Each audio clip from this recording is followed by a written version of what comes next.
राधे राधे। हरे कृष्णा। कल हमने दशम माला की 75वीं मणि तक श्रवण किया।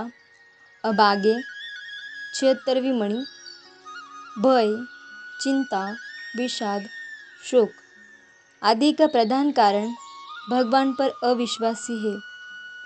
भगवान पर विश्वास न होने से और संसार के पदार्थों पर विश्वास होने से ही भय, चिंता आदि उत्पन्न होते हैं। संसार की वस्तुएं न तो पूर्ण है और न नित्य ही, अतएव उन पर विश्वास करने से भय, चिंता, विषाद आदि होंगे ही। 77वीं मणि हम जिस वस्तु का बार बार चिंतन करते हैं, संकल्प करते हैं, मनन करते हैं, हमारी कल्पना से वैसे ही वस्तु बन जाया करती है। मन में सांप है तो वह किसी रस्सी में सांप पैदा कर लेता है। भूतों का डर ऐसा ही है। किसी सूखे ठूंठ को दूर से देखा कि वह भूत बनकर डराने लगा। इस प्रकार भय का भाव मनुष्य के उल्लास, उत्साह को नष्ट कर देता है। परंतु दुख, भय आदि का सामना करने पर दुख, भय नहीं रहते। उनका सामना करना क्या है? भगवान पर विश्वास अर्थात इस बात पर विश्वास कि भगवान सब वस्तुओं में सर्वत्र और सर्वथा विराजित है और वे हमारे परम सुहृद है। अतः वे जो करते हैं उसी में हमारा परम मंगल है। 78वीं मणि भगवान का जो कुछ विधान है वह हमारे लिए परम मंगलमय है। ऐसा विश्वास हो जाए तो भय रहे ही नहीं। परंतु हम तो अपने मन की बात करवाना चाहते हैं कि अमुक वस्तु अमुक रूप में हो जाए। इसी से हमें भय, चिंता आदि होती है। 79वीं मणि भय से क्या होता है? बिना हुए भी मनुष्य आशंका कर लेता है। संदेह होने पर चेष्टाएं विपरीत दिखाई देने लगती है। भय से आत्मविश्वास चला जाता है। भय से साहस जाता है। भय से प्रयत्न में कमी आती है। भय से अविश्वास होता है। भय से चिंता उत्पन्न होती है और भय से मृत्यु होती है। भय अनेक बुराइयों का मूल है। भय न रहने से साहस होता है और हम सच्चे भय से भी त्राण पा जाते हैं। 80 मणि शास्त्र में जिसके लिए जो कर्तव्य निहित है उसी के अनुसार चलना, संयम और नियमबद्ध होकर शास्त्रोक्त कर्तव्य का पालन करना, यह सच्ची स्वतंत्रता प्राप्त करने का साधन है। इंजन जहाँ तक पटरी पर है उसे चाहे जहाँ ले जाइए, पर यदि वह पटरी से उतर गया तो फिर न तो इच्छित दिशा की ओर उसे ले जाया जा सकता है और न सहज टूट फूट से ही बच सकता है। 81वीं मणि पाप और पतन का मूल है विषय चिंतन और विषयों में सुख बुद्धि। भगवान में ही सुख है, अन्यत्र कहीं है ही नहीं। इस आस्था को लेकर मन भगवत चिंतन में प्रवृत्त हो जाए तो विषय यही रहेंगे, पर फिर यह हमारे लिए बाधक सिद्ध नहीं होंगे। उस समय विषय भगवान की पूजा के फूल बन जाएंगे और हमारा मानव जीवन सफल हो जाएगा। 82वीं मणि पाप की गति भजन की गति से बहुत पीछे रह जाती है। 83वीं मणि सत्संग का अर्थ वास्तव में यही है कि वह हमें भगवान के साथ युक्त कर दे। 84वीं मणि भगवत पूजा के लिए विषय चयन और सुख की प्राप्ति के लिए विषय चयन, इन दोनों में बड़ा अंतर है। जब हम सुख की प्राप्ति के लिए विषय चयन करते हैं तब सुख तो हमें मिलता ही नहीं, पद पद पर आघात लगते हैं, साथ ही पापों का ही पर्याप्त संग्रह हो जाता है। परंतु यदि भगवान की पूजा की सामग्री के रूप में हम विषयों का चयन करें तो वे विषय वैध तथा शुभ होते हैं, क्योंकि वे भगवत अनुकूल होते हैं। उनमें पाप नहीं होता और सुख भी असीम मिलता है। 85वीं मणि आनंद और सुख में अंतर है। दुख का प्रतिद्वंद्वी सुख है, आनंद तो केवल आनंद ही आनंद है। आनंद भगवान में है, भगवान आनंद स्वरूप है। यदि हम जगत को भगवान से भरा हुआ देखते हैं और प्रतिक्षण उनकी लीला का दर्शन करते हैं तो हमें सदा सर्वत्र आनंद ही प्राप्त होता है। ऐसा न करके भगवान को छोड़कर हम केवल जगत और उसके कार्यों को देखते हैं तो वह निश्चय ही अशाश्वत है और दुःखालय है। 86वीं मणि जहाँ द्वेष है वहाँ दुख है और जहाँ प्रेम है वहाँ सुख है। जगत के प्रत्येक पदार्थ में हमारा राग द्वेष है, इसीलिए हमें सुख दुख होते हैं। भगवान के नाते सबके प्रति यदि हमारा प्रेम हो जाए, मैत्री हो जाए, फिर चाहे कितना ही व्यवहार भेद रहे, हमें सर्वत्र सुख ही प्राप्त होगा। जैसे अपने शरीर के सब अंग में व्यवहार भेद होते हुए भी आत्मीयता एक सी है, इसी प्रकार जगत में सबके प्रति आत्मीयता का भाव होना चाहिए। फिर किसी के द्वारा विपरीत व्यवहार होगा तो भी हमें उस पर रोष नहीं होगा। दांत से यदि जीभ कट जाती है तो कष्ट होने पर भी दांत पर कोई क्रोध नहीं करता। 87वीं मणि, जगत में हम शुभ देखना सीखे, भलाई देखना सीखे तो हमें अपने आप सुख मिलेगा। 88वीं मणि, जहाँ सुख रहता है वहाँ से सुख का ही वितरण होता है और जहाँ दुख रहता है वहाँ से दुख का ही, यह नियम है। भंडार में जो चीज़ होगी वही तो दी जाएगी। 89वीं मणि, यह सत्य है, जगत में कोई किसी का बुरा नहीं कर सकता। जिसका बुरा होता है वह उसके अपने ही किए हुए कर्मों के फल स्वरूप होता है। दूसरा कोई तो उसमें निमित्त मात्र होता है, पर निमित्त बनने से उसको उसके अनुरूप फल भोगना पड़ता है। इसीलिए मनुष्य को सावधान रहना चाहिए कि वह किसी के दुख और अहित में निमित्त न बने और भगवान से प्रार्थना करनी चाहिए कि भगवान न तो मुझे किसी के दुख में निमित्त बनावे और न किसी अन्य को मेरे दुख में। मेरे दुख में कोई निमित्त बनेगा तो उसके फलस्वरूप उसे दुख होगा। मेरा प्रारब्ध फल मुझे अनिच्छा से ही मिल जाए। यदि सभी ऐसा सोचने लगे तो कोई भी किसी के दुख में निमित्त न हो।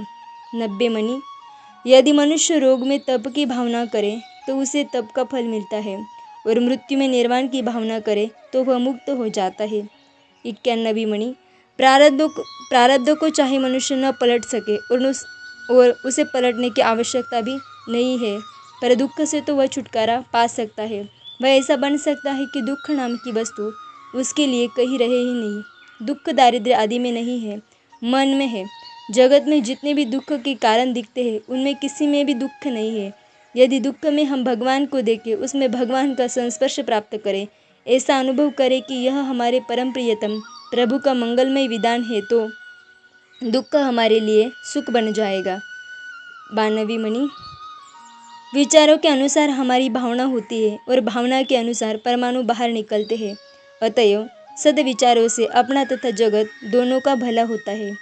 93वीं मणि, बुरे विचारों के स्थान पर सावधानी के साथ भले विचारों को तेजी से अपने हृदय में भरना प्रारंभ कर दे। फिर बुरे विचार बिना ही चेष्टा के अपने आप ही क्षीण हो जाएंगे। उनके लिए विशेष प्रयत्न नहीं करना पड़ेगा। शुभ विचारों में अशुभ विचारों की अपेक्षा शक्ति अधिक होती है। हृदय में शुभ विचारों की प्रबलता देखकर बुरे विचार स्थान छोड़कर भाग जाएंगे। 94वीं मणि, शुभ सात्विक विचार मन के मौन में बहुत सहायक होते हैं। विचारों के सर्वथा त्याग का प्रयत्न छोड़कर पहले शुभ विचार करने चाहिए। वे शांति देने वाले विचारों की परिसमाप्ति करने वाले होते हैं और असात्विक रजोगुणी तमोगुणी विचार मन को चंचल बनाने वाले। इसीलिए अशुभ विचारों का त्याग कर शुभ विचारों का संग्रह करना चाहिए। मन का मौन शांति शुभ विचारों के फलस्वरूप ही आती है। शुभ विचारों का अंतिम परिणाम होता है भगवान में स्थिति। 95वीं मणि, निकम्मा मन प्रमाद करता है। अतएव मन को निरंतर कर्मशील रखे, निरंतर प्रयत्न करता रहे। शुभ को अपने अंदर भरने का, कान से शुभ सुने, आँख से शुभ देखे, मुख से शुभ बोले, हाथों से शुभ करे, पैरों से शुभ स्थानों में जाए आदि। 96वीं मणि, भगवान सबके प्रति समान भाव से प्रेम करते हैं। सबको समान भाव से अपने कल्याणमय गुणों का आस्वादन कराना चाहते हैं। समान भाव से सब पर उनकी कृपा बरस रही है। कोई भी उसका अनधिकारी नहीं है। पर जो भगवान के सामने नहीं जाना चाहता, जो उनसे लाभ उठाना नहीं चाहता, वह अवश्य वंचित रह जाता है। सूर्य सबको समान भाव से प्रकाश और ताप देता है, पर जो व्यक्ति किसी अंधेरी कोठरी में बैठे और दरवाज़ा बंद करके उस पर काला पर्दा डाल दे तो उसे सूर्य का प्रकाश नहीं मिलता। इसमें सूर्य का पक्षपात नहीं, वह स्वयं ही सूर्य से प्रकाश नहीं लेना चाहता। 97वीं मणि, भगवान के साथ नित्य युक्त रहना सारी व्यवस्थाओं की और सुख शांति की आधार भूमि है और भगवान से युक्त हो जाना, उनको भूल जाना, यही सारे दुखों पापों चिंताओं की जड़ है। 98वीं मणि, जो विश्वास कर लेता है कि एकमात्र भगवान ही मेरे रक्षक है, एकमात्र भगवान ही मेरे त्राण करता है, उससे इस समय यदि पाप भी होते हैं, उसमें कुछ बुरी चीज़ भी है, तो भी वह शीघ्र ही साधु बन जाता है, क्योंकि उसका यह निश्चय यथार्थ है। ऐसा निश्चय होते ही भगवान का आश्रय मिल जाता है तथा भगवान का आश्रय मिलते ही सारी इच्छाइयाँ अपने आप वैसे ही आ जाती है जैसे हिमालय में पहुंचने पर ठंडक आ जाती है, क्योंकि वहाँ वही है। 99वीं मणि, भगवान का विश्वास ही एकमात्र ऐसी चीज़ है जो सब इच्छाओं को ला देता है। हम कैसे हैं, क्या है, यह न देखकर भगवान कैसे है, क्या है, यह देखना अधिक लाभकारी है। इसी में वास्तविक लाभ है। 100वीं मणि, भगवान का बल, भगवान की कृपा का बल, भगवान की दया का बल ऐसी शक्ति है कि जिसके सामने सब प्रकार के बल परास्त हो जाते हैं। हो क्या जाते हैं, सब परास्त है ही। 101वीं मणि, मनुष्यों को अपनी अयोग्यता पर, अपने अपराधों पर विश्वास करने के बदले भगवान की अतुलनीय शक्ति सामर्थ्य पर विश्वास करना चाहिए। अपनी अयोग्यता पर विश्वास करने से उत्साह में कमी आती है।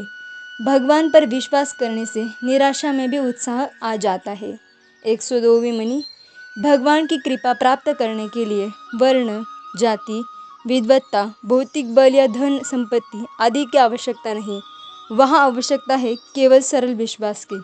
ऐसा विश्वास कोई भी कर सकता है, क्योंकि इसमें धन, विद्या आदि भौतिक साधन कुछ भी नहीं चाहिए। अतएव यह बड़ा आश्वासन है। विश्वास भरोसा करने पर भगवान की जितनी भी अच्छाइयाँ है, जितना भी सौंदर्य माधुर्य है, जितना भी ऐश्वर्य है, सब अपने आप प्रस्फुटित होने लगता है। 103वीं मणि, शांति, सुख, सद्गुण यह भगवान पर विश्वास होते ही आ जाते हैं। ये पहले आ जाए तब विश्वास होगा, यह कैसे हो सकता है। हम चाहे अपने शोभा का नाम शांति रख ले, सुख रख ले, पर वास्तविक बात यह है कि जब तक हमारे मन में भगवान पर विश्वास नहीं, भौतिक पदार्थों पर विश्वास है, दैवी गुणों पर विश्वास नहीं, आसुरी संपत्ति पर विश्वास है, तब तक शांति, सुख आदि आ नहीं सकते। 104वीं मणि, सद्गुणों की पूजा और सद्गुणों के परम आश्रय स्वरूप भगवान की पूजा, इन दोनों में बड़ा अंतर है। यदि हम भगवान को अपने जीवन में उतार ले तो सद्गुण अपने आप आ जाए, पर यदि हम भगवान को बिना पकड़े, उन्हें जीवन का आधार बिना बनाए, केवल सद्गुणों को जीवन में उतारने का प्रयत्न करें तो पहले तो सद्गुण असली रूप में आते नहीं, और यदि आए भी तो टिक नहीं सकते, क्योंकि उनका आधार भगवान नहीं है।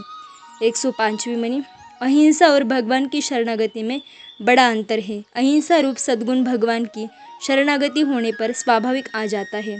भगवान पर और भगवान की शक्ति पर विश्वास हुए बिना वह पूर्ण रूप से ठहरता नहीं। अतः सबसे पहली चीज़ है भगवान पर विश्वास और सबसे आखिरी चीज़ है भगवान पर विश्वास। 106वीं मणि, मनुष्यों को चाहिए कि भगवान पर और उनकी शक्ति पर विश्वास करे और उसी विश्वास का वितरण करे। भगवान के विश्वास को लोगों से हटा देना सबसे बड़ी लोक हत्या है, क्योंकि सुख शांति का जो प्रधान स्रोत है उसको यदि हमने मिटा दिया तो फिर यह चीज़ मिलने की ही नहीं। 107वीं मणि, सुख प्रेम बाहर नहीं है, आनंद बाहर नहीं है, ये अंदर है और अंदर की चीज़ें मिलेगी अंदर से ही। यदि हम बाहर से इन चीज़ों को पकड़ना चाहेंगे तो उत्तरोत्तर इनसे दूर ही हटते जाएंगे। 108वीं मणि, सच्चे सुख शांति आदि मिले, इसके लिए सबसे आवश्यक बात है भगवान पर विश्वास, और जो कुछ भी अपने पास भला है उसे जगत को दे तथा जानबूझकर जगत की किसी भी प्राणी का कभी स्वयं न बुरा करे, न चाहे और न होते देखकर प्रसन्न हो। राधे राधे, हरे कृष्ण।